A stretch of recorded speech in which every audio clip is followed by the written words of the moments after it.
Olá, pessoal, muito bom dia, boa tarde, boa noite. Aqui é a Luz de Borges, engenheira agrônoma, e hoje nós vamos falar de 3 casos onde não é preciso usar a ureia protegida. É isso mesmo, gente. A ureia protegida é um tipo de ureia um pouco mais cara do que a ureia comum, né?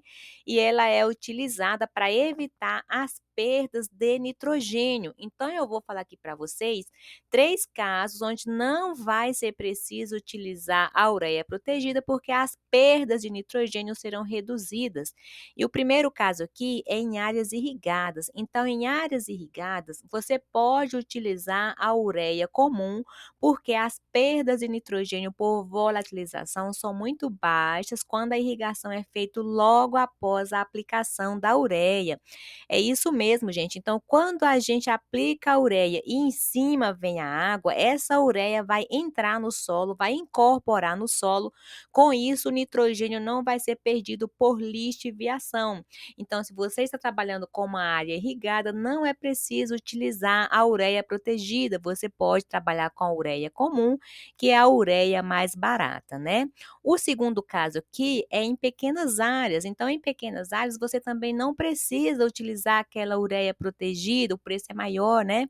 E por que que em pequenas áreas você não precisa utilizar a ureia protegida? É porque nessas áreas é possível incorporar a ureia ou fazer a aplicação logo antes de a chuva. Então, como a área é pequena, dá para você fazer esse trabalho manualmente, né? Já em áreas grandes é quase impossível a gente conseguir incorporar a ureia após a aplicação. E aqui a chuva ela vai fazer a incorporação de modo que praticamente não haverá perda de nitrogênio por volatilização. Então, as próprias gotas de chuva, quando vai caindo ali sobre o adubo que está aplicado sobre o solo, a gota da chuva caindo aperta, né, ele comprime o adubo e faz o adubo entrar no solo. Então, quando a ureia entra no solo, as perdas de nitrogênio por volatilização são reduzidas, né? E o terceiro caso aqui é quando a temperatura está abaixo de 15 graus Celsius. Então, quando a temperatura, o tempo está frio, né? Aqui praticamente não temos perdas de ureia por volatilização. Então, nesse caso aqui, você também pode utilizar a ureia comum. E para terminar aqui o nosso vídeo, né? Vamos responder aqui algumas perguntas das pessoas que nos seguem aqui. E aqui nós temos a pergunta do Rogério. Ele perguntou, professora, no sul de Santa Catarina, agora com temperaturas de 12 bem cedo, até 25 lá por volta das 13 horas, né. A ureia vai dar resultado? Então, Rogério, depende da cultura, né. Aqui você falou que estava trabalhando com o capim-tangola, então o capim-tangola, ele tem uma temperatura ideal para ser cultivado que é de 21 até a mínima de 15 graus Celsius. Então, quando a temperatura estiver abaixo de 15 graus Celsius, o capim-tangola, ele não vai desenvolver.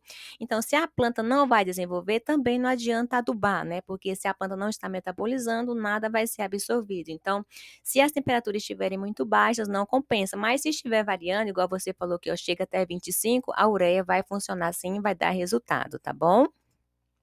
Aí temos aqui a pergunta do Bruno Carvalho. O Bruno perguntou: e quando ocorre a incorporação do fertilizante ao lado da linha de plantio, por ocasião da adubação de cobertura? Então, Bruno, nesse caso também você pode trabalhar com a ureia comum, porque quando você consegue fazer a incorporação do fertilizante, as perdas do nitrogênio por volatilização são reduzidas, né? Então, o nitrogênio só é perdido por volatilização quando o fertilizante fica ali na superfície do solo e ele recebe um pouco de umidade. Mas igual eu falei aqui um pouco antes, né? Então, em áreas pequenas onde a gente consegue incorporar, ou seja, jogar um pouco de terra ali sobre o adubo, né? As perdas de nitrogênio por volatilização são reduzidas. Nós temos aqui, continuando a pergunta do Bruno, né? E quando ocorre e tal, aqui a gente mostrou a adubação de cobertura. O José Isaías, ele perguntou: após a aplicação da ureia com chuvas de 90 milímetros, eu perco alguma porcentagem? Então, José Isaías, o nitrogênio, ele é um nutriente, né, que pode ter diversas perdas. Então, ele pode perder tanto por volatilização, que é quando ele perde na forma de um gás, né? Então, essas recomendações que nós estávamos falando aqui é para evitar as perdas por volatilização. Mas também o nitrogênio ele pode sim ser perdido por lixiviação, que quando ele é lavado, né? Então, mesmo utilizando a ureia protegida, qualquer outro tipo de ureia, você pode sim perder o nitrogênio, porque ele pode ser lixiviado, ele pode ser lavado. Então, é por isso que a gente recomenda parcelar a adubação nitrogenada. Então, a gente coloca doses pequenas, né, para que parte desse nitrogênio seja absorvido para a planta, outra parte vai ser perdida. Então, para reduzir as perdas, aí a gente recomenda parcelar a adubação nitrogenada. E a nossa última pergunta aqui é do Gabriel Menezes. Ele pergunta que precisamos nos preocupar também com a lixiviação? Sim, né, Gabriel? Então, quando a gente tem muita chuva, muita água, pode sim ser lavado o nitrogênio, como a gente falou, aí preciso você parcelar a adubação nitrogenada. Então, quanto maior a intensidade de chuva, se está numa época que você vê que vai chover muito, a gente parcela a adubação nitrogenada 2, 3 vezes, né, para reduzir essas perdas. Aqui é uma pergunta lá do sítio Monjolini, ele fala: "No cultivo orgânico pode usar ureia?". Então não pode utilizar ureia no cultivo orgânico, né, então é proibido pela legislação brasileira, onde a ureia ele é um adubo sintético muito solúvel, então a gente aplica rapidamente, ele está ali disponível para a planta, então tem um risco ali de contaminação do solo, contaminação da planta, então assim, no sistema de cultivo orgânico a ureia não é permitida, não pode ser utilizada. E aqui a última pergunta, tem mais uma aqui, é do José Ferri, ele perguntou: "Posso usar ureia comum em plantação de café de 6 meses?". Pode sim, José.